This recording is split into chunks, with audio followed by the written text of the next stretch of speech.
ജയ് ഗണേഷ് എന്ന സിനിമ എനിക്ക് ട്രെയിലർ കണ്ടപ്പോൾ എനിക്ക് നല്ല ഇഷ്ടപ്പെട്ടു. കാരണം ഒരു ക്യൂരിയോസിറ്റി അത് ക്രിയേറ്റ് ചെയ്തിട്ടുണ്ടായിരുന്നു. ഈ ഒരു സിനിമ ഇതെങ്ങനെ നമുക്ക് റിലേറ്റബിൾ ആയിട്ടുള്ള കുറച്ച് സാധനങ്ങൾ തന്നെ ആണെങ്കിലും പക്ഷേ പക്ഷേ സിനിമയിൽ അത് കാണിക്കുന്നത് ഒരു പോർഷൻ മാത്രമേ ഉള്ളൂ. ഒരു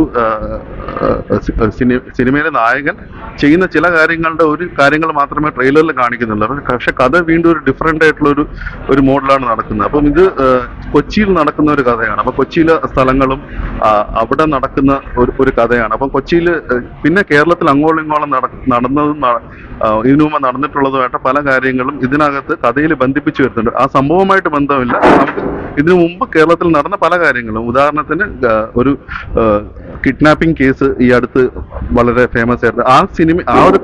ആ ഒരു കേസും ഈ സിനിമയിലെ കഥയായിട്ട് ബന്ധമുണ്ടെന്നല്ല പറയുന്നത്. ഈ ഒരു കിഡ്നാപ്പിംഗ് കേസ്, പിന്നെ കൊച്ചിയിൽ മാലിന്യ സംസ്കരണവുമായി ബന്ധപ്പെട്ട് അവിടെ ഒത്തിരി വിഷവാതകം വമിച്ചതും ഒത്തിരി ആൾക്കാർക്ക് അത് ബുദ്ധിമുട്ടുണ്ടാക്കി ഈ ഒരു പ്ലോട്ട് വരുന്നുണ്ട്. പിന്നെ ഓൺലൈൻ മീഡിയ ഇതിനകത്തൊരു വരുന്നുണ്ട്. അവർക്ക് അത്ര വലിയ ഇമ്പോർട്ടൻസ് കഥയിൽ ഇല്ലെങ്കിൽ കൂടെ ഇത് വരുന്നുണ്ട്. ഇങ്ങനെ പല പല കാര്യങ്ങൾ കണക്ട് ചെയ്തുകൊണ്ടാണ് ഈ ഒരു ജയ് ഗണേഷിന്റെ സിനിമ പോകുന്നത്.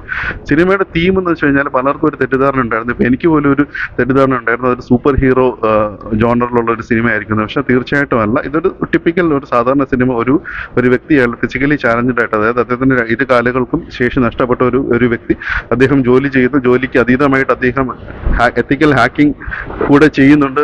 പുള്ളി സമൂഹത്തിൽ നടക്കുന്ന ചില കേസുകളിൽ പരോക്ഷമായിട്ട് വക്കീലിനെ സപ്പോർട്ട് ചെയ്യുന്നു. ഇങ്ങനത്തെ രീതിയിൽ പിന്നെ പുള്ളി ഒരു കേസിന് ഒരു പ്രമാദമായിട്ടൊരു കേസ് വരുമ്പോഴത്തേക്കും അതെങ്ങനെ പുള്ളി പോലീസിനെ സഹായിക്കുന്നു എന്നൊക്കെ രീതിയിലാണ് കഥ മുന്നോട്ട് പോകുന്നത്. നമുക്കെല്ലാം കണക്ട് ചെയ്യുന്ന ഒരു കാര്യങ്ങൾ തന്നെയാണെങ്കിലും എന്തുകൊണ്ട് എവിടെയോ ഒരു ഏച്ചുകെട്ടൽ നമുക്കത് സിനിമയിൽ ഉടനീളം ഫീൽ ചെയ്യാം. കാരണം ഇത്രയും നമുക്ക് റിലേറ്റബിൾ ആണ്, ഹൈലി റിലേറ്റബിൾ ആയിട്ടുള്ള കാര്യങ്ങളിൽ കൂടെയാണ് ഈ സിനിമ കടന്നു പോകുന്നെങ്കിൽ കൂടെ എന്തോ ഒരു മിസ്മാച്ച് നമുക്കത് ഫീൽ ചെയ്യുന്നുണ്ട്. പിന്നെ കുറച്ച് ഇദ്ദേഹത്തിന്റെ ഒരു പ്രകടനത്തിൽ ഇപ്പൊ അദ്ദേഹം സ്ഥിരമായി കേൾക്കുന്ന ഒരു വിമർശനമാണ് ഹൈലി ഇമോഷണൽ ആയിട്ട് ഉള്ള സീനുകൾ. ഈ സിനിമയിലും അത് ശരിക്കും ഒരു നിഴലിച്ച് കണ്ടു. കാരണം പലപ്പോഴും ഇദ്ദേഹത്തിന് ഇമോഷണലി ഔട്ട്ബ്രേക്കായി ദേഷ്യപ്പെടുന്ന സീനുകളൊക്കെ കുറച്ചുകൂടെ ഒരു മെച്ചപ്പെട്ട അല്ലെങ്കിൽ ഒരു വ്യത്യസ്തമായ രീതിയിൽ ചെയ്യാമായിരുന്നു. സൗണ്ട് മോഡുലേഷൻ പ്രത്യേകിച്ച് എക്സാക്ട്ലി ആ ഒരു സെയിം ഇത് തന്നെയാണ് പുള്ളി ഇതിലുടനീളം പിടിച്ചിരിക്കുന്നത്. പിന്നെ അതുപോലെ തന്നെ മഹിമ നമ്പ്യാർക്ക് പ്രത്യേകിച്ച് കാര്യമായിട്ടൊന്നും ചെയ്യാനില്ല സിനിമയിൽ. അവർ വന്നു പോകുന്നു എന്നൊക്കെ ഉള്ളൂ. പിന്നെ ഈ ഒരു സിനിമ കാണുമ്പോൾ ഒരു കാര്യം എനിക്ക് ഇഷ്ടപ്പെട്ടത്, ഈ ഒരു കുറെ ക്ലീഷ്യ ബ്രേക്കിംഗ് ഇത് ചെയ്യുന്നുണ്ട്. അതായത് നമുക്കിപ്പോൾ എന്തെങ്കിലും അത്ഭുതം സംഭവിക്കും, അല്ലെങ്കിൽ മിറാക്കിൾ, അല്ലെങ്കിൽ സൂപ്പർ പവർ വരും എന്നുള്ള രീതിയിൽ ഉണ്ടെങ്കിൽ അങ്ങനെയൊന്നുമല്ല. ഇതൊരു ടിപ്പിക്കൽ ഇതാണ്. സിനിമയിൽ ഒരു സമയത്ത് ഇരു കാലുകൾക്കും ശേഷിയില്ലാത്ത ഒരു മനുഷ്യൻ എങ്ങനെ അന്നേരം പ്രവർത്തിക്കും ആ രീതിയിൽ തന്നെയാണ് ചെയ്തിരിക്കുന്നത്. അല്ലാതെ അമാനുഷിക ശക്തി വരുന്നതോ അല്ലെങ്കിൽ എന്തെങ്കിലുമായിട്ട് കാണിക്കുന്നില്ല. പക്ഷെ അപ്പോഴും അവിടെ ലോജിക് ഇല്ലായ്മ ആ ഒരു പർട്ടിക്കുലർ ഈ ഒരു സീനിലും ഉണ്ട്. അപ്പൊ ഇങ്ങനത്തെ ഒരു മിക്സ്ഡ് ആയിട്ടാണ് എനിക്ക് തോന്നിയത്. തീർച്ചയായിട്ടും ഒരു തവണ കാണാം. പക്ഷെ ഒരു നല്ലൊരു കൺസെപ്റ്റ് തന്നെയായിരുന്നു ഒരു സിനിമ.